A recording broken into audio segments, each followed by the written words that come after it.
হারতে হারতে যেন রং হারিয়েছে অলরেডরা। এবার চ্যাম্পিয়ন্স লিগের ডিফেন্ডিং চ্যাম্পিয়ন পিএসজির মাঠে বিধ্বস্ত হয়েছে লিভারপুল। চ্যাম্পিয়ন্স লিগের কোয়ার্টার ফাইনালের প্রথম লেগে ফ্রান্সের রাজধানীতে দুঃস্বপ্নের এক রাত কাটালো মোহাম্মদ সালার দল। সেন্ট প্যারিস জার্মের মাঠ পার্ক দ্য প্রিন্সেসে শুরু থেকেই শেষ পর্যন্ত চাপে ছিল অলরেডরা।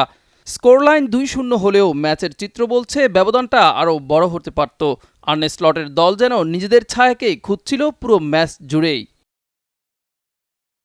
ম্যাচের শুরু থেকেই আগ্রাসী ফুটবল খেলতে থাকে পিএসজি। মাত্র 11 মিনিটেই গোলের দেখা পায় স্বাগতিকরা। ওসমান ডেম্বেলের আক্রমণ থেকে সুযোগ তৈরি হলে দেজিরে দুয়ে দারুণ এক শটে জাল খুঁজে নেন। এরপরও একের পর এক আক্রমণে লিভারপুলের রক্ষণভাগকে দিশেহারা করে রাখে ফরাসি জায়ানরা।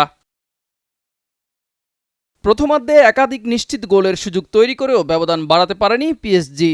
লিভারপুলের গোলরক্ষক জিওর্জির দুর্দান্ত কিছু সেভ লিভারপুলকে ম্যাচে টিকিয়ে রাখে। তবে আক্রমণে একেবারেই জ্বলে উঠতে পারেনি অলরেডরা। খেলার প্রথমার্ধে নজর দেওয়ার মতো কোনো শটই নিতে পারেনি লিভারপুল। খেলার দ্বিতীয়ার্ধ মাঠে দেখা যায় একই চিত্র। 65 মিনিটে কাভারাতেসখেলিয়ার এক দুর্দান্ত গোল ব্যবধান দ্বিগুণ করে।